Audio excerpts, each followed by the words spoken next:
welcome to my channel. My name is Saida Ernazarova, and today you're watching my first episode of Pregnancy and Birth Diaries. I myself am a mother of two beautiful boys. Both of my pregnancies went fine as it should without any complications. However, I was not prepared for what was about to come, especially the first time. And this is despite all the research that I've done, all the people that I've talked to. I still was not prepared either physically nor mentally. And I remember I was at the hospital for the first time to give birth. I was actually screaming the hell of that hospital, and a nurse comes up to me and says, "You know what? Millions of women give birth before you, and millions will do so after you." The message being, get over it. You're not so special. And thinking about it, we've been on planet Earth for the past 300,000 years, and we've been procreating since then. And looking around, I see women, they get pregnant, they give birth, and everyone is fine.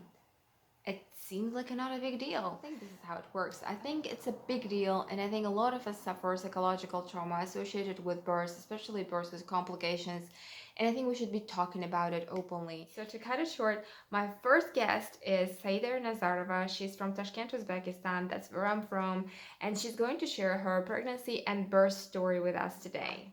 And one more thing before we get started, I recorded our interview with Saida over Google Meet, I think, and I have totally forgotten to set it up correctly. Um, so the questions will come in a text format and you will not see me. I apologize for that, but for the next one, I promise I'll figure it out.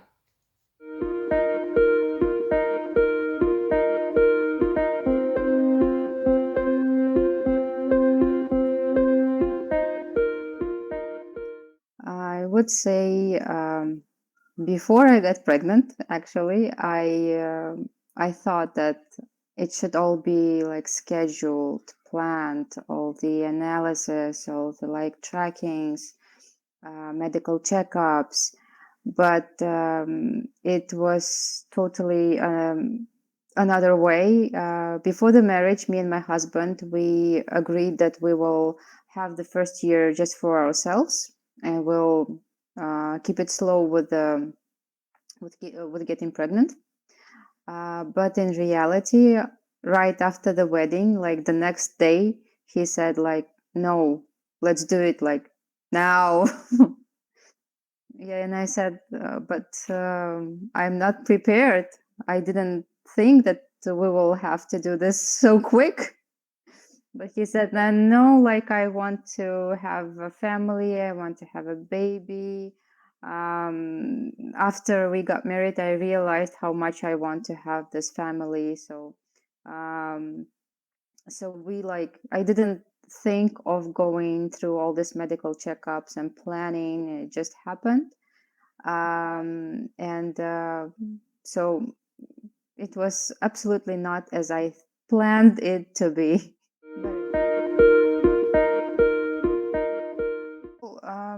Since I was like trying to get pregnant, so I was monitoring all my periods, and when there was a slight delay, I would take the test. So it was not kind of a surprise to me. I was deliberately checking with the pregnancy tests.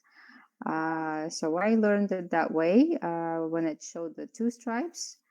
I did the reconfirmation with my doctor. She asked me to do this blood test and to keep that doing for a few days in a row, so to see if this hormone is growing. In Russian we call it hegeche.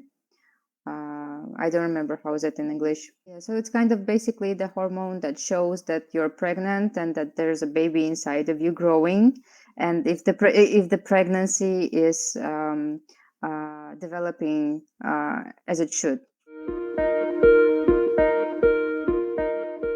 I think the pregnancy test I made was around week 3 or 4. So I was checking them deliberately. So to be honest, I don't quite remember when I did that. I mean, I started having this terrible morning sicknesses. It was not just morning sicknesses, it was all day sickness. So I was hospitalized in the beginning because I couldn't eat anything, I couldn't drink anything. I was throwing up like 10 times a day, even if I wasn't eating. I would just lay with a bucket and not move. So I was hospitalized for about a week. And there they did the ultrasound. It was not as like fancy ultrasound. It's just like basic Soviet time ultrasound that I didn't see the monitor even. But the doctor, she said like everything's fine and developing. The first screening, I guess that's what it's called. I did that when it was, I think, a week 12, and when we tried to learn the gender of the baby. So that was the first time.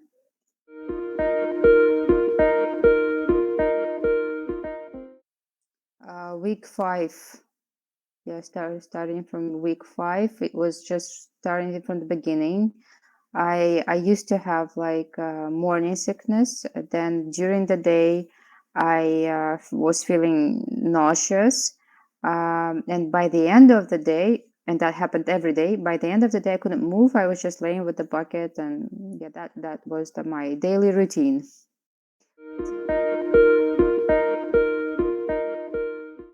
I mean, I think till the 4th month, this was like daily. I would, as I said, like I would throw up 10 times a day. I couldn't go out anywhere. I couldn't get up. I would just like be in the apartment. I didn't go to work that time. And then after the 4th month, I was feeling better in the evenings. Mornings were still rough, but during the day and the evenings were already okay, and I could go out for some walks. The doctor said that it looks like it's a girl, but I'm not sure because it's like it's hiding, but looks like a girl. So we weren't quite sure. So I was happy to learn that it's a girl. I was hoping that it's a girl. Um, Maybe because I was raised mainly with girls. I have 2 sisters. So I was kind of hoping that it would be a girl because it's easier for me. I know this path. Yeah, so I hoped that I would get the same relationship as me and my sisters, as my mother. And I hoped that, and I was happy, of course, to learn that I'm pregnant with a girl. I'll be having a daughter, and I was already picturing us in her like teenagerhood and adulthood. So that was like the butterflies, maybe. But in reality, it's not like that as it appears.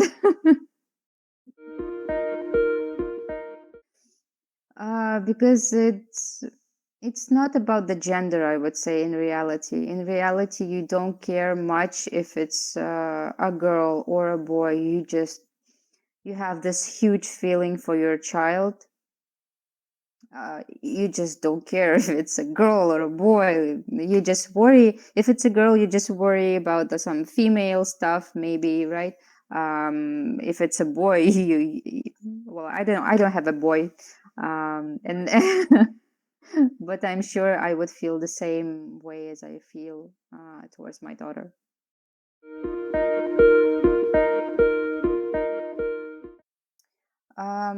Yeah, I know from the beginning when I learned that I'm pregnant. I consulted with my gynecologist, OB-GYN, how's that, right? And she advised me to start taking the prenatal vitamins and magnesium. Yeah. So I was taking these supplements.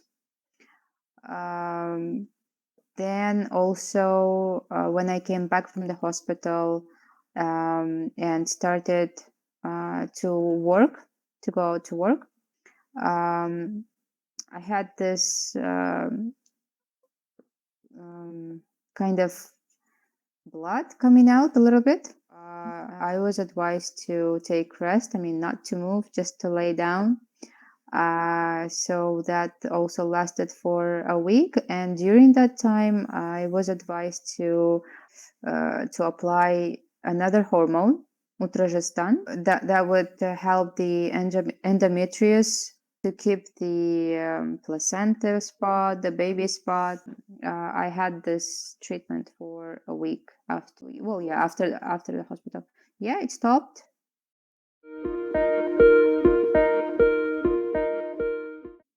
Well, yeah, I had several advices from several people, including my mother and my sisters, who, as it turned out, had the same problems when they were pregnant. So they advised me to have some crackers as soon as I wake up, or drink some mineral water. I tried everything, but I can't say that helped much. For some people, the nausea would go away when they eat during the pregnancy. When I was at the hospital, my roommate, she was feeling nauseous when she was hungry. So she used to eat constantly, just not to feel nauseous. But for me, that was the other way around. I would not stand even the smell of the food. So any smell, everything would trigger this feeling. So I tried eating carrots, cucumbers, celery, everything like vegetable, juicy, because I was told that might also help. And that would maybe lighten up a bit, but still it would not take the nausea and the sickness away. The doctor then said that it could be like if my mother had this, then for sure I'm having this, and the best way is just to wait up and try to do anything you can, like eat less, uh, maybe, yeah, and drink more. She advised me to drink more so that the dehydration would not happen.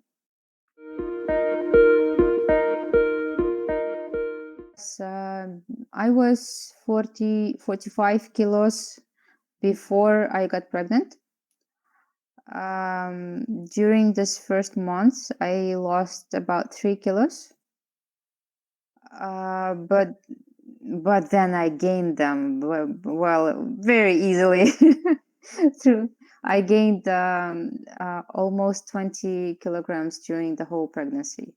So by the end of my pregnancy period, I was 65 kilograms. I wouldn't say much because, well, I didn't smoke before the pregnancy. So I used to have some glasses of wine, but yeah, maybe that's the only thing that I stopped doing during pregnancy. I'm not quite a fan of coffee, so that was also not a problem for me. I guess the lifestyle changed after the birth already, not during the pregnancy, because I was working. I think I left to this maternity leave a week before I got I gave birth. So I was driving till the end. And I guess not much change in the lifestyle was during the pregnancy then. I noticed that I started eating more sweets, like chocolates, cakes. I keep eating fruits, and as I did before the pregnancy, like fruits and vegetables every day. Apples, carrots, cucumbers, these are my favorites. So they were also during the pregnancy with me as well. One thing that I started doing during pregnancy was drinking milk because I got this like heartburn, something. How's that called? Yeah. So yeah. So the milk was the only thing that would help to get this away. So I drank a lot of milk by the end of pregnancy. Yeah.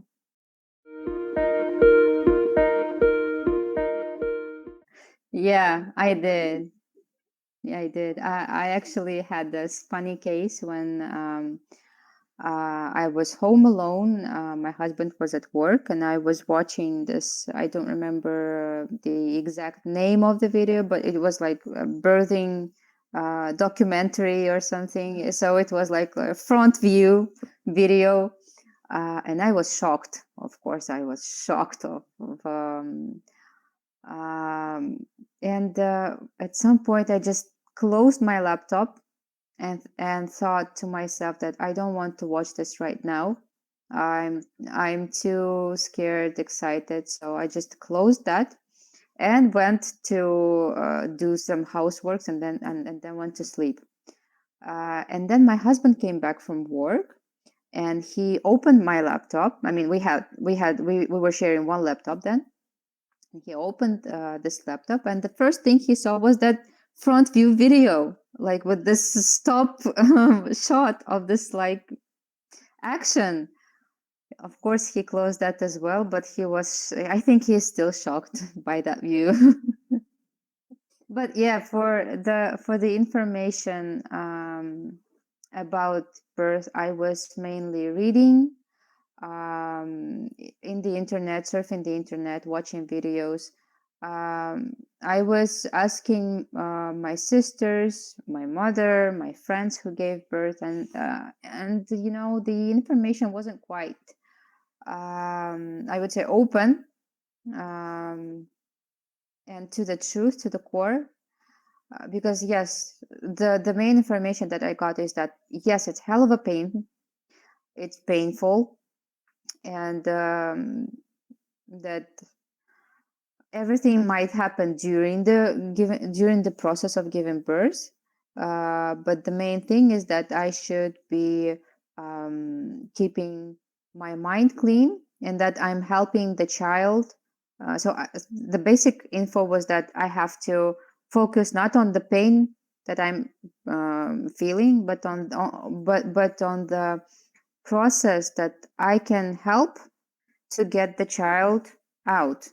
Because as if I'm focusing on the pain, I'm making it harder for the baby to come out. So I was keeping that information mainly during the birthing process.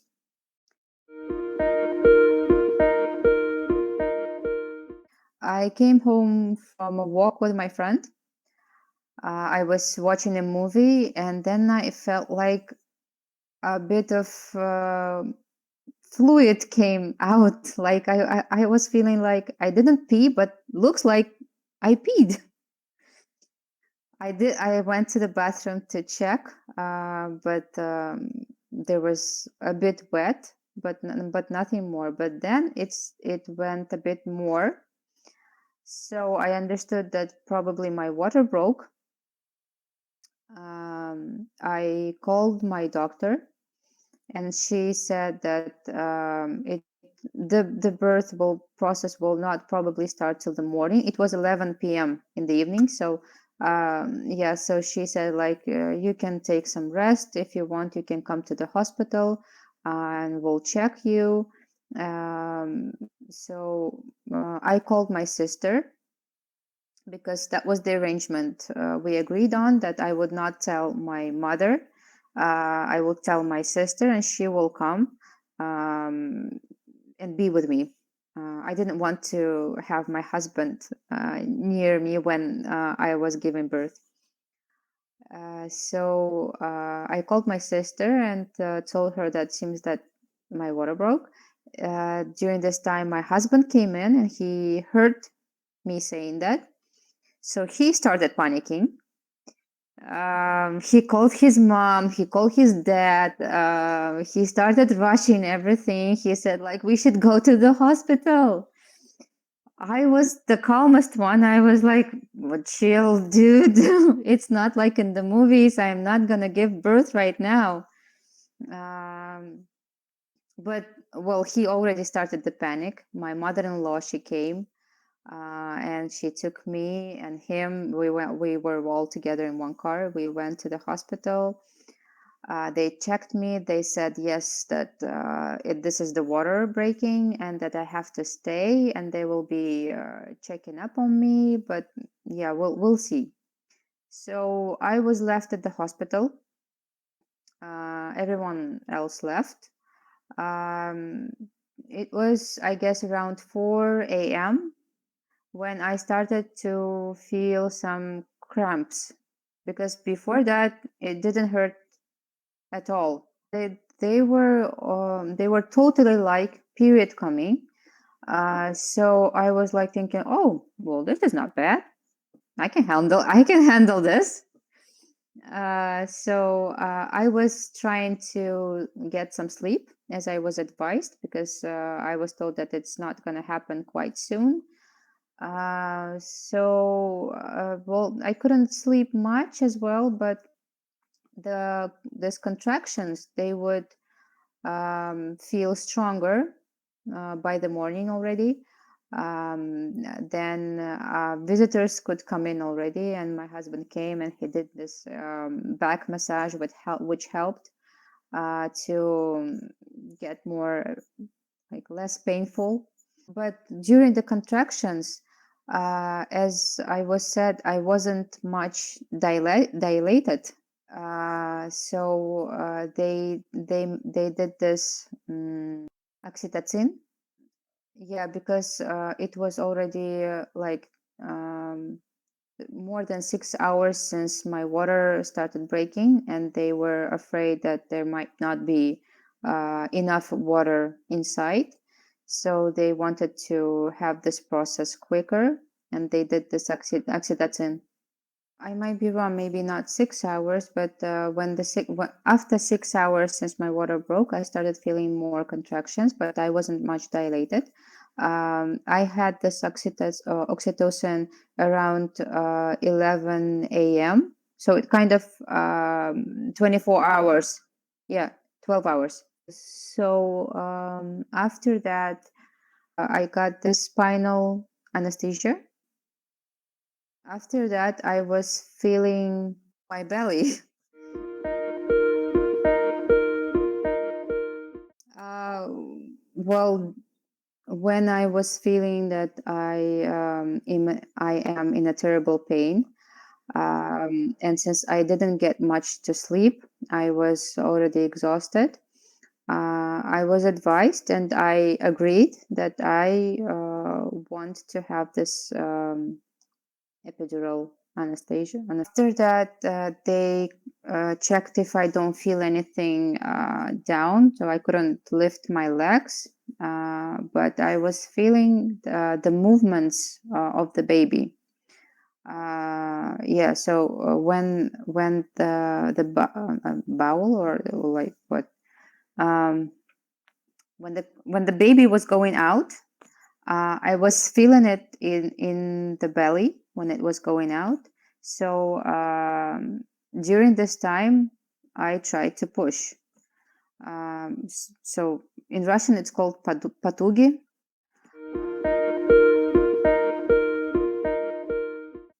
No, I didn't feel the pain of the contractions, though I felt them physically, kind of. I felt my body tension. I felt the muscles tension, but I didn't feel the pain. Yes, it was better. The only thing it was that maybe because of this oxytocin and the anesthesia, I was feeling nauseous during this process, so I threw up again.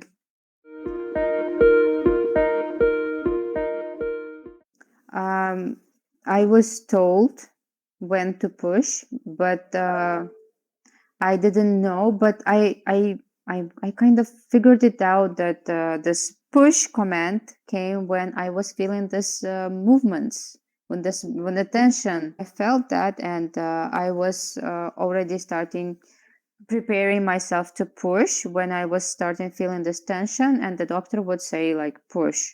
So it kind of I figured out that I should push during that exact time. Actually, I didn't feel much. I was feeling grateful that it was over. I didn't know yet about the placenta coming. That part I missed. Um, so I was feeling grateful that the hardest thing is over. So I was like really tired and numb. So when they put my daughter onto me, I couldn't even move because one of my hand was under the fusion, and the other hand was I don't remember where my second hand was, but I couldn't even like lift it up to hug her. I remember my eyes were like I tried keeping my eyes open. I tried keeping insane so that I could hear her cry, what doctors were saying, but I was so tired. Then they took her away to wash her and to dress her up, to weigh her, to do all this stuff. And I was going through another part of the labor, of the placenta coming out.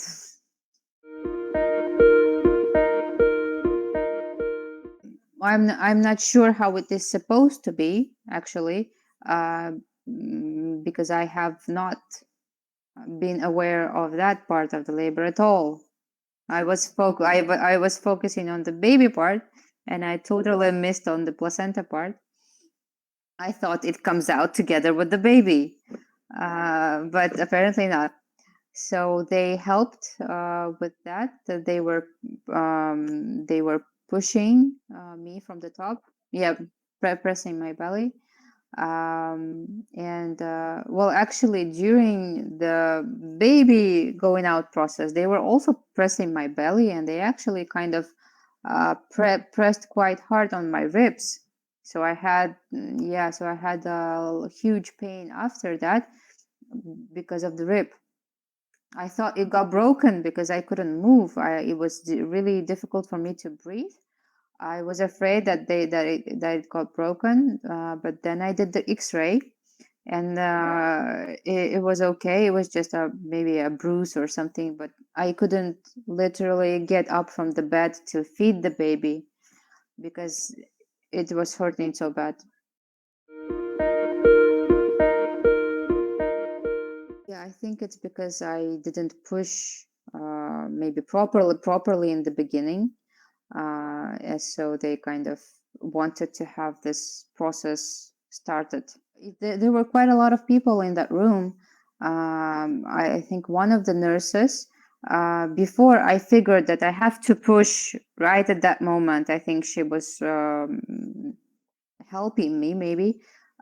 So she kind of got onto the bed and started like pressing with her hands at the top of my belly.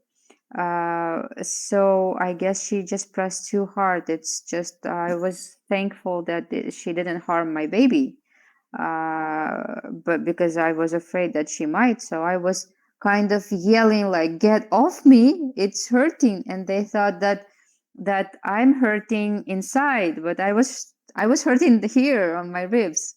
Yeah, I don't want to go to another to that hospital once again because I was not quite fond of the way that everyone behaved.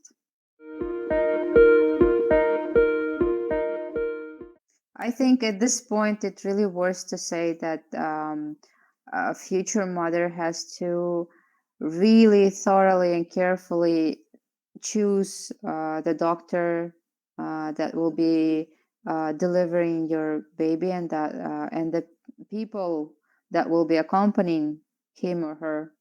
I think this is very important because when I was choosing my doctor, I was relying on my mother's experience, because my mother, she's a doctor, and she knows a lot of her colleagues who are like better or worse. So she advised me to see that doctor that she knows, and we went together to meet with her. In the well, I liked her personally. I liked that she was open. She was straight. Uh, at the same time, she wasn't strict, because well, I don't want when people are like strict to me. But again, um, maybe I just relied on my mother's experience too much and didn't check more on didn't ask more on how and where and when it's gonna happen. So maybe I guess that would be my advice as well, to start checking, start asking questions, direct questions, every question that you have with your doctor.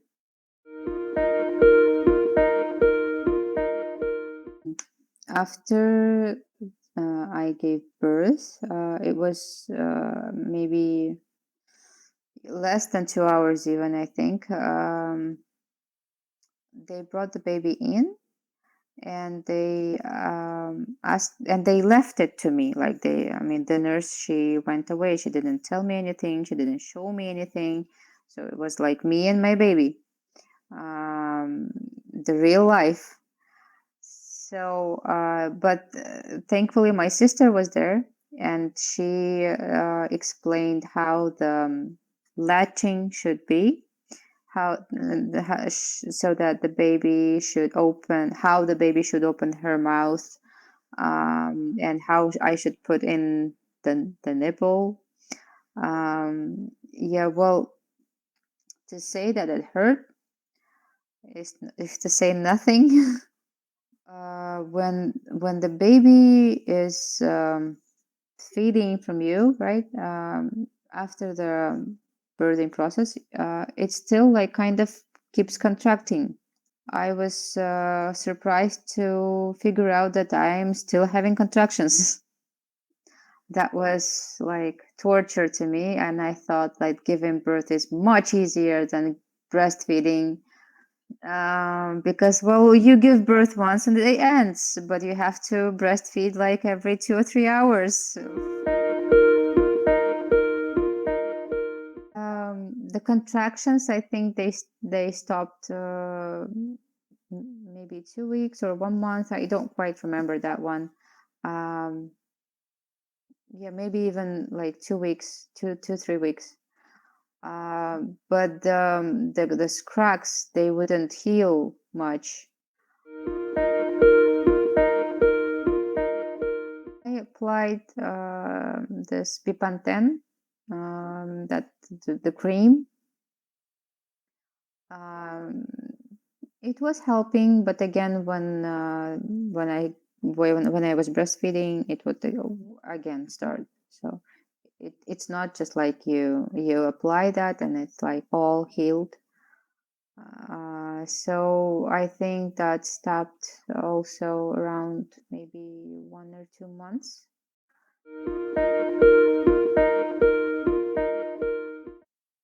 During pregnancy, my advice would be to your nerves down, to not to worry much, because that affects your baby anyway, because we're connected, and your feelings, your behaviors, everything impacts the baby, even at the earliest stages. So my advice during the pregnancy would be to keep the time to yourself, to worry less, to think of the positive only, and I think that might help. To sleep more, try to sleep more. Well, that's the obvious advice, because after that you will be missing that. And the birthing Uh, process is quite different for everyone. I would advise the same advice that I've got, that to try to focus on what you can do for the baby, not to focus on the pain, because the pain from giving birth, it would go away, and eventually, and you will forget about that. But what your behavior and your actions during this process would help your baby as much as the doctor's actions, right? So try to listen what the doctor says. Don't forget about the placenta coming, right? Um, so I guess that would be for the birthing part.